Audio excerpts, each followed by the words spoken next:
Eu me chamo Michele Costa, eu sou superintendente de gestão e planejamento da Fundação Amazônia Sustentável. Eu estou aqui por um contexto muito especial. Falar de justiça social é falar do trabalho da FAES. Nós tentamos, na medida do possível, tornar aquelas populações que são invisibilizadas parte dos nossos processos. Eles são a nossa causa, né? E vocês vão perceber isso na medida em que a apresentação foi feita. Eu estive no Seminário Internacional do GIF e esse foi o contexto que me trouxe até aqui, né? A FAES, ela é parte do grupo de avaliação do GIF e, com muito prazer, eu gostaria de compartilhar um pouco com vocês sobre os desafios que uma organização não governamental como a nossa enfrenta para implementar programas e projetos e ainda avaliá-los, né, de maneira eficiente. Então, para isso, eu vou trazer um pouquinho dessa experiência e proponho que a gente fale desses pontos aqui, né? Falar um pouquinho da Fundação, porque o contexto é importante, falar do nosso trabalho, nosso propósito de levar prosperidade para a Amazônia, nos seus recônditos, falar da avaliação em si, dos desafios que nós temos enfrentado e da avaliação em perspectiva, o que é que nós temos no caminho, né?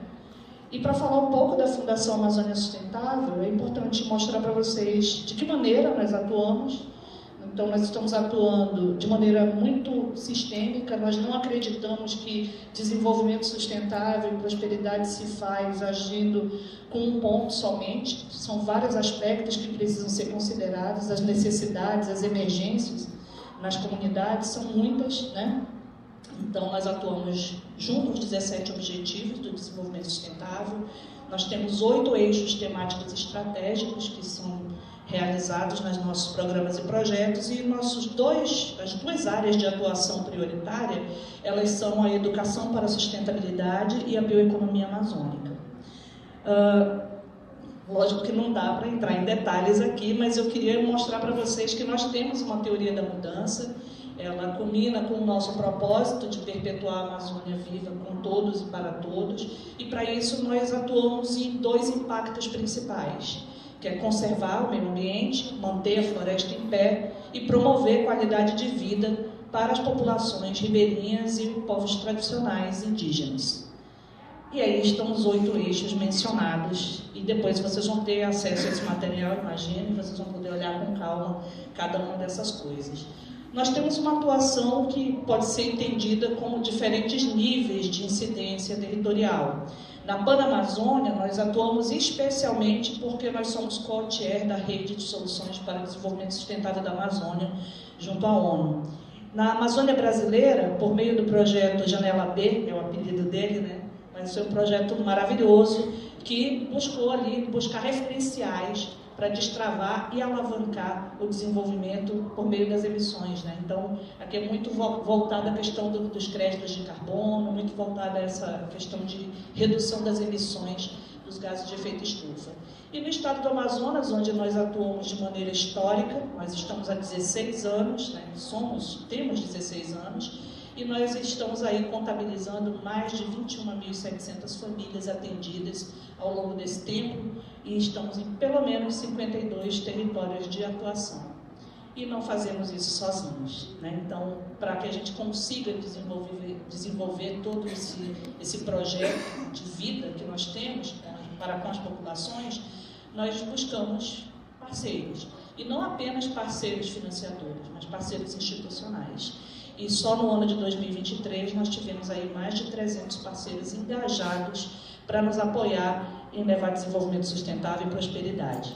E para falar de prosperidade, eu trago alguns números muito rapidamente. Nosso orçamento no ano passado foi de 53 milhões para 47 projetos. Isso é muito relevante porque desde o início da nossa atuação nós somos semestralmente auditados e nós nunca tivemos uma ressalva nas nossas auditorias independentes. Além disso, nós estamos numa área que inclui, dentro daqueles 52 territórios, 16 terras indígenas. Vocês devem saber o quão desafiador é atuar com esses diferentes perfis da sociedade. Nós estamos numa área superior a 14 milhões de hectares conservados, considerando que esses territórios são áreas delimitadas comunitárias, nós estamos falando de unidades de conservação, estamos falando de terras indígenas, e nós já alcançamos aí pelo menos 11.535 famílias somente na política pública Guardiões da Floresta, que veio em substituição ao programa Bolsa Floresta. É muito significativo, em termos de Amazônia, alcançar um índice superior a 70% de participação feminina nas atividades. E isso é uma conquista que ostentamos orgulhosamente. Além disso, em se tratando de renda e empreendedorismo, nós tivemos investimentos da ordem de 590 milhões no ano passado. E isso daí, aliás, milhões é embaixo. E isso se refletiu só no turismo de base comunitária, um faturamento que, para aquelas pessoas que atuam no negócio, direto e indiretamente, é superior a 5 milhões. Isso é bem relevante, porque vocês devem imaginar que isso é fruto de vários anos de intervenção e apoio a essas unidades de negócio. Tá? Além disso, nós estamos falando de ações de educação para a sustentabilidade. E nós alcançamos aí um público superior a 8.600 pessoas em ações de educação em toda a área de atuação da FAES. Isso nos leva a um número maior que 500 professores da rede municipal e estadual de ensino que foram capacitados em práticas contextuais. O que seria isso? Práticas que são adaptadas à Amazônia. Depois eu posso contar uma historinha para vocês, mas deixa eu só terminar de ler aqui os grandes destaques. E também temáticas ambientais. Nós estamos falando de uma rede, isso é um efeito da pandemia, vamos considerá-lo um efeito positivo. Nós estruturamos pelo menos 67 pontos ativos de conectividade distribuídos na Amazônia, mesmo em comunidades mais remotas. E isso tem nos possibilitado ir adiante, inclusive nos processos de avaliação. E permitiu que só no ano passado 633 pessoas pudessem ser atendidas por profissionais da área de saúde, com uma preponderância incrível para questões relacionadas à saúde mental nas comunidades. O que eu queria falar sobre práticas contextuais é justamente o fato de que nós tivemos um episódio que aconteceu há alguns anos da aplicação da Provinha Brasil nas comunidades. E a Provinha Brasil trazia ilustrado o desenho de um morango. E as crianças, sem referência, erraram a questão porque elas não conhecem morango. Então, isso é só para trazer aqui uma legendinha para esse assunto, tá? Como é difícil fazer avaliação em recortes territoriais distintos. E para falar de avaliação, nós temos pelo menos 4 eixos de avaliação que acontecem de maneira nem sempre sistemática, mas que são parte da nossa história. Junto a instituições de pesquisa, ensino e inovação, nós sempre recebemos demandas dessas instituições para realizar pesquisas em cima do portfólio que temos. Para mim, a principal lacuna que temos aqui é não beber daquilo que já está disponível pela academia de maneira suficiente. Eu sei que tem vários estudos que são ótimas referências, mas que a gente ainda não consegue incorporar nas nossas definições. Muitas das vezes isso é limitado pelo fato de que os doadores eles já vêm com um pensamento sobre como fazer uma intervenção. E isso nos limita realmente na hora de tomar certas decisões. E, além disso, nós temos demandas que vêm desses doadores e parceiros que nos levam a fazer, por exemplo, o BNDES, quando nós implementamos o Fundo Amazônia, no programa Bolsa Floresta, ele pediu que a cooperação alemã, junto com a CEPAL, fizessem um estudo sobre a efetividade, uma avaliação ex post daquilo que nós realizamos ao longo de 5 anos de atuação. O resultado foi bem positivo, esse material está disponível na internet, no site da FAES, caso queiram ter acesso e entender um pouco mais sobre como foi essa dinâmica. Nós temos sempre pesquisas de satisfação que são realizadas e do ponto de vista interno, ali no cantinho, aqui, ó, sobre efetividade, a gente faz de maneira contínua para que a gente entenda se o nosso escopo está sendo cumprido, para que a gente entenda se os nossos processos requerem ajuste, normalmente requerem, tá?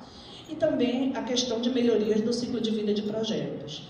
Os projetos eles têm dimensões muito distintas, recortes muito distintos e faz com que a gente precise pensar em maneiras distintas de fazer essa gestão. E por fim, e não menos importante, Os beneficiários. Nós temos uma relação muito próxima aos nossos beneficiários, desde o processo de entender as demandas e as vocações. Mesmo quando o doador ou financiador chega com uma ideia pronta, nós nunca fizemos uma imposição para os nossos beneficiários, sempre em cima das vocações que eles têm apresentado e têm demandado. Então, o processo é participativo e eles são sempre escutados. Nós temos, além de uma pesquisa de satisfação que é feita de maneira histórica a cada 5 anos, os encontros de lideranças que, após a pandemia e com o advento dos pontos de conectividade, nós conseguimos mantê-los. Então, ainda hoje, nós temos, pelo menos, a cada semestre, 2 encontros de lideranças sendo feitos com as pessoas que representam aqueles territórios. E as entrevistas estruturadas. Aqui, só para passar rapidamente, algumas das parcerias atuais que nós temos, ali naquele mapinha onde vocês estão vendo a origem das pesquisas científicas que têm sido demandadas, e o gráfico mostra ao longo do tempo quanto que essas pessoas têm nos procurado.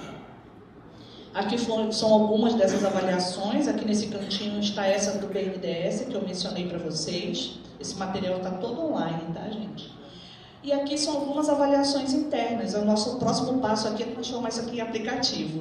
Na prática, a gente já faz essa matriz de sustentabilidade, avaliando de maneira muito simples e direcionada as comunidades quanto aos aspectos sociais, ambientais e econômicos, e essa matriz de avaliação do empoderamento dessas associações, que a gente brinca que é o ranking do Curupira, né? Então, Curupira verdinho está tudo ok, amarelo, atenção, e vermelho, opa, opa, vamos resolver.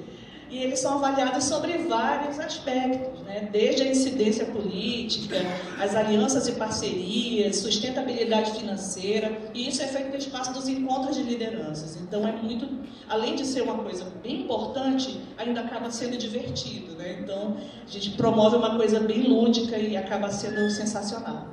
Aqui são alguns momentos de avaliações. Essa é a pesquisa recorrente que eu mencionei para vocês. Nós temos uma série histórica, é feita por uma consultoria, uma assessoria especializada.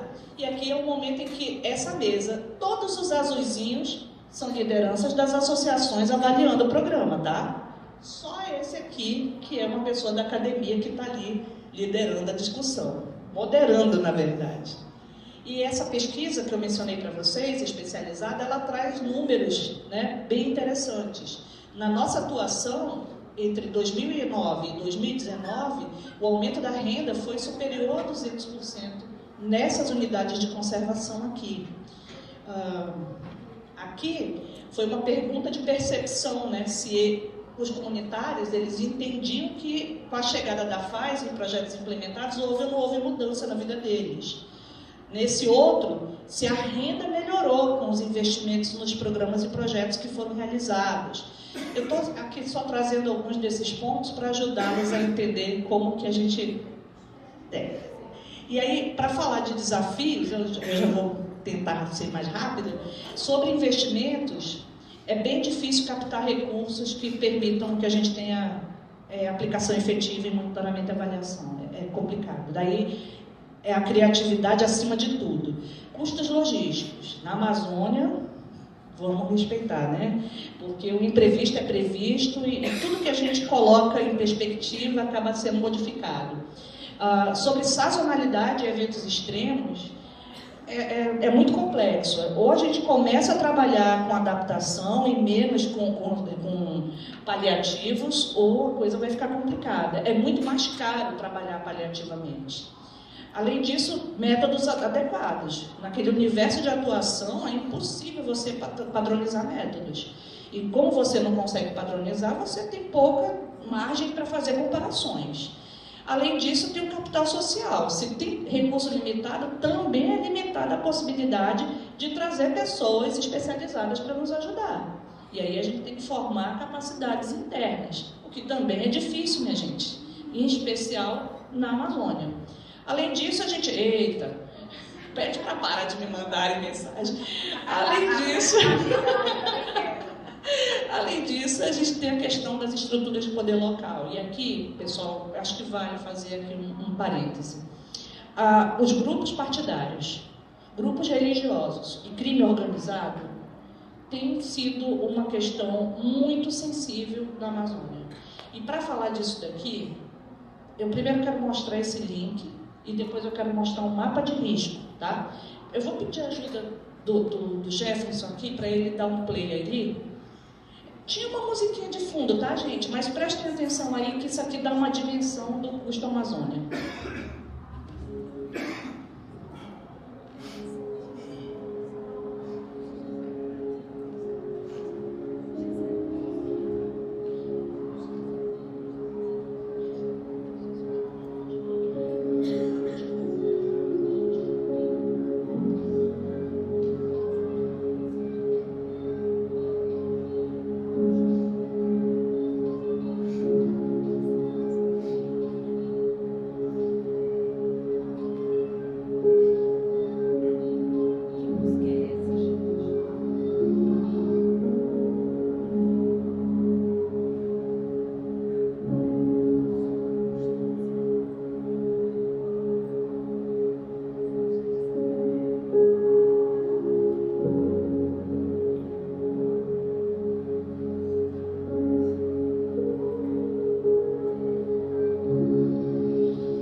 Essa é uma amostrinha, e eu vou pedir para o Jefferson achar ali. E esse aqui é o mapa da nossa atuação. Todas as áreas coloridas são territórios onde a FAES atua. E as cores falam por si, né? E dos problemas listados, leiam aqui, ó, pirataria, garimpo, narcotráfico. Nós tivemos situações de sequestro, sequestraram uma liderança comunitária porque ele estava com dinheiro que ele tinha recolhido da compra da produção de farinha. Ele ficou dias desaparecido, foi um terror, gente, foi horrível. E aqui a gente também teve uma situação de remoção emergencial de colaboradores que estavam sob ameaça de morte. Então, a gente tem situações muito críticas acontecendo. Os professores não querem retornar para as salas de aula nas comunidades. A gente está mudando toda a dinâmica de atividades. A gente tem associações que estão super prejudicadas nos seus trabalhos. Prejuízos econômicos. Nós estamos interrompendo a todo momento, cancelando, adiando missão. E isso é crítico, muito crítico. E, por fim, eu só queria trazer esses pontos aqui para finalizar. Isso é o que está em perspectiva para a gente. A gente precisa potencializar a pauta de avaliação, em projetos socioambientais em especial. A gente precisa aumentar os investimentos nessa área. A gente precisa mudar a cultura organizacional, porque se as pessoas não tratarem a avaliação como prioridade, isso sempre vai ser relegado ao segundo plano, se sobrar, se der, e isso é crítico. Não adiar o tema adaptação de mudanças climáticas, muito menos o refinamento dos meios avaliativos. A gente precisa ter como foco da audiência os beneficiários sempre, senão a gente se perde. Se perde feio, gente. Construir narrativas e avaliações com parceiros e doadores é essencial. Se eles não forem sensibilizados, não há muito o que ser feito. E, finalmente, estabelecer aí os meios de avaliar a efetividade e intervenção em redes é necessário. Convido vocês a acessarem o nosso vídeo, o nosso relatório, e agradeço a atenção e peço desculpas pelo demora.